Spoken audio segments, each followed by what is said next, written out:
ప్రభుత్వ ఉద్యోగంతో సర్కారీ కొలువుల కోటగోడలు దాటాలంటే అందుకు రిజర్వేషన్ అనే ఆసరా ఉండాలన్న ఆలోచనలు దేశంలో మరోసారి గట్టిగా వినిపిస్తున్నాయి. ఇన్ని శతాబ్దాల ప్రజాస్వామ్యంలో మరోసారి రిజర్వేషన్ల కోసం మరో పోరాటం మొదలైంది. ఇన్నేళ్లు జరిగిన పోరాటాలు ఆయా రాష్ట్రాలకే పరిమితమైతే ఇప్పుడు గుజరాత్లో రాజుకుంటున్న పటేల్ ఉద్యమం దేశవ్యాప్తంగా విస్తరిస్తోంది.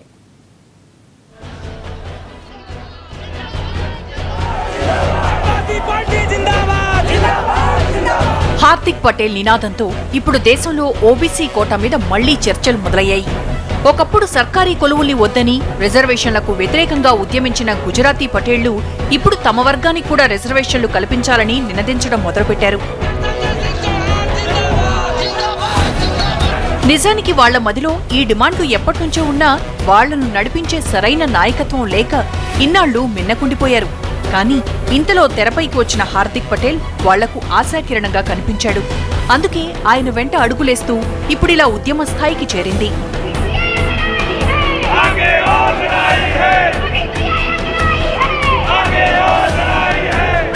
గుజరాత్ జనాభాలో దాదాపు 15% పైగా ఉన్న పటేళ్ల వర్గం తమను ఓబీసీ కోటాలో చేర్చాలన్న డిమాండ్ను లేవనెత్తింది. మొదట్లో అది మామూలు డిమాండే అనుకున్నారు. కానీ తర్వాత ఆ చిన్న డిమాండ్ కాస్త ఉద్యమంగా మారింది. అది ఇప్పుడు ఆందోళన బాట పట్టింది. దీంతో ఖాకీలతో ఆ ఆందోళనను కాస్తంత అదుపు చేయడానికి గుజరాతీ సర్కారు ప్రయత్నించినా పటేళ్ల ఉద్యమం మాత్రం ఇంకా నివురుగప్పిన నిప్పులా కణకణలాడుతూనే ఉంది. తమ ప్రతిపాదనలు తిరస్కరించినా, తమ సంస్థ ఇచ్చే మెమరాండం తీసుకోవడానికి నిరాకరించినా తీవ్ర పరిణామాలు ఎదుర్కోవాల్సుంటుందని హెచ్చరించిన హార్దిక్ పటేల్ అన్నంత పని చేశాడు. ఇప్పుడు కానీ తమను కాదంటే మరో 2 ఏళ్లలో జరిగే గుజరాత్ అసెంబ్లీ ఎన్నికల్లో బీజేపీని మట్టి కరిపిస్తామని సవాల్ విసిరాడు. అంతేకాదు, తాను పిలుపునిస్తే గుజరాత్లో ఉన్న 1,80,00,000 మంది తన వెంటే వస్తారని హెచ్చరించాడు. ఈ ఆందోళనలు కానీ ఇవి ఎక్కువగా ఒక రాజకీయ కోణంగా వస్తున్న ఆందోళనలుగా ఎక్కువగా కనిపిస్తూ ఉన్నాయి. ఎందుకంటే అంబేద్కర్ గారు పెట్టినప్పుడు కూడా 10-15 సంవత్సరాల్లో వీళ్ళకి అభివృద్ధి జరుగుతుంది, అప్పుడు రిజర్వేషన్స్ తగ్గుతూ ఉండాలి అన్నారు. కానీ కొత్త కమ్యూనిటీస్ని తీసుకొచ్చి రిజర్వేషన్స్ సోషలీ బ్యాక్వర్డ్, సామాజికంగా ఎవరైతే వెనకబడ్డారో అప్పుడే ఐడెంటిఫై అయిపోయాయి.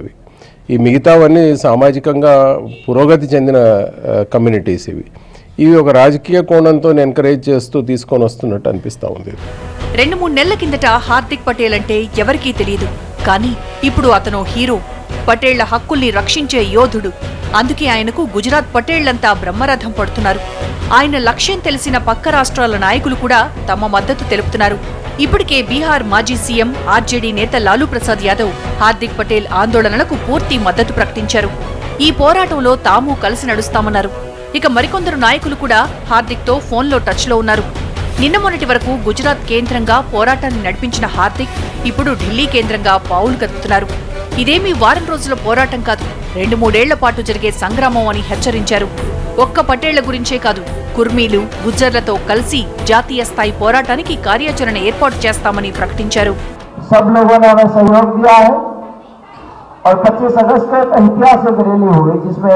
कम से कम 22 लाख लोग जुड़े। ये एक ऐसा संजोग बना हुआ था उस दिन पूरा हिंदुस्तान की नजर वो अहमदाबाद के जीएमडीसी ग्राउंड पर थी. నిన్న మొన్నటి వరకు పటేళ్లను ఓబీసీలో చేర్చాలన్న ప్రతిపాదనలు కేవలం 2 కోట్ల మంది పటేళ్ల వర్గానికి సంబంధించిన పోరాటం మాత్రమే. కానీ ఇప్పుడు ఆ జాబితాలో గుజ్జర్లు, కుర్మీలను కూడా కలుపుకునేసరికి ఆ సంఖ్య కాస్త 15 కోట్లు దాటేసింది. ఇప్పుడు వీళ్లంతా ఒక్కసారి ఓబీసీ రిజర్వేషన్ల కోసం ఉద్యమిస్తే అది కాస్త జాతీయ ఉద్యమంగా ప్రబలిపోయే ప్రమాదం పొంచి ఉంది. తాను పీఠమెక్కాక ప్రజలకు అచ్చేదిన్ తెస్తానన్న మోడీకి ఈ పరిణామాలు మింగుడు పట్టం లేదు. ఆదిలోనే హార్దిక్ ఉద్యమానికి ఫుల్ స్టాప్ పెట్టలేకపోయిన కమలనాథులు ఇప్పుడు పెరుగుతున్న ఉద్యమ తీవ్రత చూస్తుంటే కనీసం కామా అయినా పెట్టగలరా అన్న అనుమానాలు కలుగుతున్నాయి. ఇప్పుడు రిజర్వేషన్ సమస్య అనేది ప్రతి 15-20 సంవత్సరాలకు ఒకసారి ఒక ప్రధాన ఎజెండాగా ముందుకొస్తూ ఉంది. ఇప్పుడు ఏదన్నా చిన్న రాయితీలు కల్పించినప్పుడు దళితులకు, మైనారిటీలకు, ఫార్వర్డ్ క్యాస్ట్ వాళ్ళు దాన్ని వ్యతిరేకిస్తూ రిజర్వేషన్ వ్యతిరేక ఉద్యమాలు కూడా గతంలో జరిగినాయి. తర్వాత మండల కమిషన్ తర్వాత ఓబీసీలకు రిజర్వేషన్లని దాని మీద సుప్రీంకోర్టులు అన్నీ పక్కా తీర్పిచ్చినాయి. వాటి ప్రకారం రాష్ట్ర ప్రభుత్వాలు అమలు చేసుకుంటూ వెళ్ళాలి. ఇప్పుడు ప్రత్యేకంగా కొత్తగా ఇప్పుడు రిజర్వేషన్ల మీద చర్చించేదంటూ ఏం లేదు.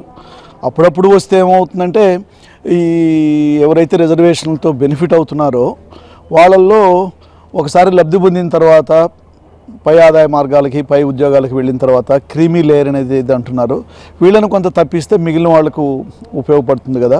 లేకపోతే ఇక్కడ లాభపడిన వాళ్ళే మళ్ళా వాళ్ళ కుటుంబ సభ్యులే లాభపడుతుంటారు. కానీ నిజంగా అర్హులైన పేదవాళ్ళకి, అర్హులైన దళితులకు కానీ ఓబీసీల వాళ్ళకి రిజర్వేషన్ అందడం లేదని ఒక పాయింట్ అప్పుడప్పుడు వస్తూ ఉంటుంది. వాస్తవానికి గుజరాత్లో భూస్వాములుగా పిలువబడే పాటీదారులు మొదటి నుంచి రిజర్వేషన్లకు పూర్తి వ్యతిరేకులు. అసలు సర్కారీ కామ్ చోడో దందా షురూ కరో అన్న నినాదంతో తమను వ్యాపార రంగంలో కింగులుగా మలుచుకున్న పటేళ్లు ఇప్పుడిలా రిజర్వేషన్ల కోసం పోరాటాలకు దిగటం నిజంగా ఆశ్చర్యం కలిగిస్తోంది.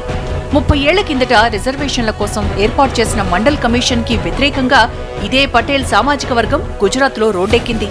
అప్పట్లో దళితులకు, ఆదివాసీలకు, ఇతర వెనుకబడిన కులస్తులకు విద్య, ప్రభుత్వ ఉద్యోగాల్లో రిజర్వేషన్లు కల్పించాలన్న మండల్ కమిషన్ నివేదికను వ్యతిరేకిస్తూ పటేల్ వర్గీయులు ఆందోళనలు చేశారు.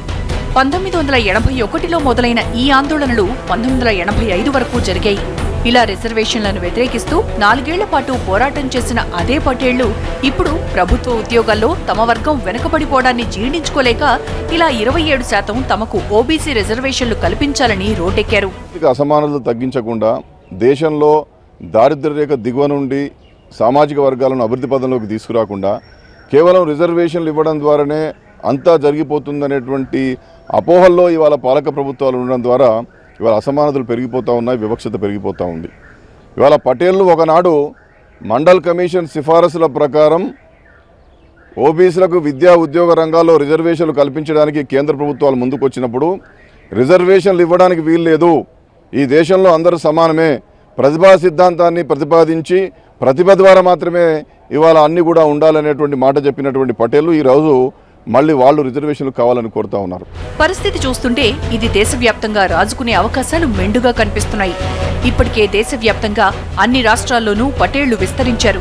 ఇప్పటి వరకు వ్యాపార రంగంలోనే రాణించారు. కానీ ఇప్పుడు హార్దిక్ నినాదంతో అందరూ ఒక్కటయ్యే అవకాశాలు కనిపిస్తున్నాయి. ఇప్పటికే హార్దిక్ కి మద్దతుగా నిలిచేందుకు 12 రాష్ట్రాల్లో ఉన్న పటేళ్ల సామాజిక వర్గం ముందుకొచ్చింది. దీంతో పాటు తమను కూడా ఓబీసీల్లో చేర్చాలని డిమాండ్ చేస్తున్న ఇతర కులస్తులకు కూడా హార్దిక్ ఆశాకిరణంలా కనిపిస్తున్నాడు. ఇప్పటికే హార్దిక్ ఢిల్లీ కేంద్రంగా తన భవిష్యత్తు కార్యాచరణకు ప్లాన్ వేస్తున్నాడు. ఇందులో భాగంగానే కుర్మీలు, గుజ్జర్లను కూడా తన పోరాటంలో భాగస్వాములను చేయాలని నిర్ణయించుకున్నాడు. భవిష్యత్తులో మరిన్ని కుల సంఘాలు ఈ పోరుబాటలో వచ్చి చేరితే అప్పుడు ఇది మరో దేశవ్యాప్త ఉద్యమంగా మారిపోతుంది.